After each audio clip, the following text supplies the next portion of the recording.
So we did the ColeBot project just like everybody else. We had some special challenges that we all had to face, mostly with the controller being small enough to be able to hold, but large enough to hold all of our functionality. This also had to be intuitive and easy to pick up, as well as pretty simple to control with not a whole ton of different design choices, like with lots of inputs and stuff like that. So the design of this project, I kept it very simple. We kept everything on the same breadboard that we've been using all semester.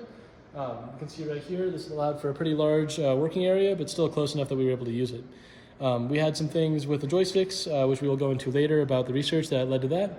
But once we had decided on our design, it was pretty easy to pick just two joysticks next to each other, so we could have some pretty large motion with just one hand. And if we need to, we can switch to more analog control or more precise control there. And of course, we still have our two low potentiometers. Again, we'll be going to those design choices later. But these allowed for pretty good control, or pretty precise control of our gripper and our boom. Everything just gets rubber banded to the bottom, pretty simple yet effective. And then to turn it on, we just plug it in right here with the barrel connector next to the reset button. The manufacture of this controller was pretty easy. We just had one big 3D print, took about an hour and a half. That was these two pieces here with that bolt onto the main board. These hold our joysticks, as well as this large piece here, which has the mounting points for the joysticks, as well as the cable pass-throughs, which just help everything stay a little bit cleaner. Okay, so I'm here to talk about the research we did. And so personally, I have driven some construction equipment. I've driven skid steers, and you do have joysticks in there. And so you're able to get precise control with the joysticks, but at the same time, you can also just whack them all the way out and it'll still move fast, right? And that's something we did want. We wanted more precise control, but we still wanted to be able to, move at faster speeds. And James will talk more about that in a little bit here. Then the potentiometers here, we actually decided to go with that just out of curiosity. It seemed interesting to us. It was something that we hadn't really seen before and something that we didn't really know what to expect. And honestly, it worked out pretty well. They allowed us very fine control over the grip and the boom. However, it also allowed pretty fast control over both of those as well. So if you needed speed, it's there, but if you move or slow, you can have that nice, smoother, more precise control. And so that was something that we really liked, and so that was something we implemented here. Rather than doing like a third joystick, with the third joystick, we found like you could push it to the left and then accidentally push it forwards, and then you'd be doing two things at once when you're only trying to do one. So just for simplicity's sake, we did this here.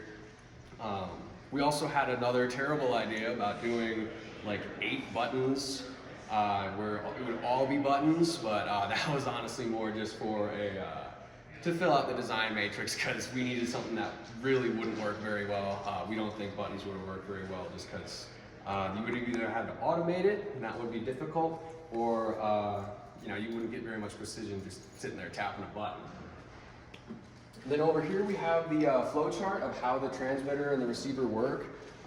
Basically how the transmitter works is pretty simple. We've got the grip potentiometer, boom potentiometer, then the joystick x-axis. It reads it, creates a Wi-Fi data packet, and then it'll send that over to the robot, which then deconstructs it, and then essentially just checks to see what it needs to do. So yeah, pretty simple. And then James is going to explain how it all works. Yeah, so I just wanted to go into some detail on some of the final design decisions we made to make this a little more intuitive to use and more controllable.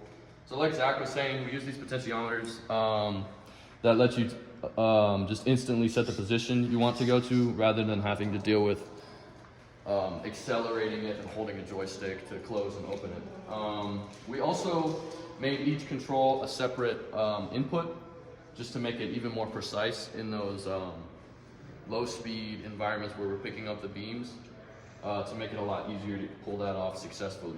So one alteration we made on the programming of the bot was to actually use a parabolic function of the input from the joysticks, so that we can get some really low speed maneuverability and control compared to just having the raw inputs going directly to the bot. And using that function, we were still able to get our full speed, which in the end enabled us to get a pretty good time on the course without much practice at all.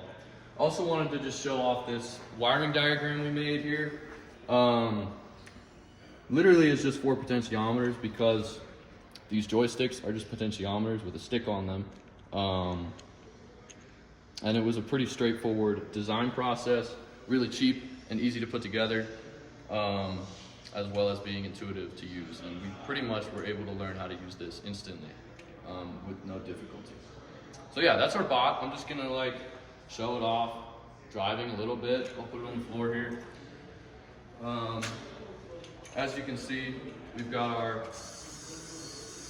max speed capabilities as well as the ability to make tight turns and maneuver in tight environments. And we've got full range of motion from the floor all the way up using these potentiometer controls.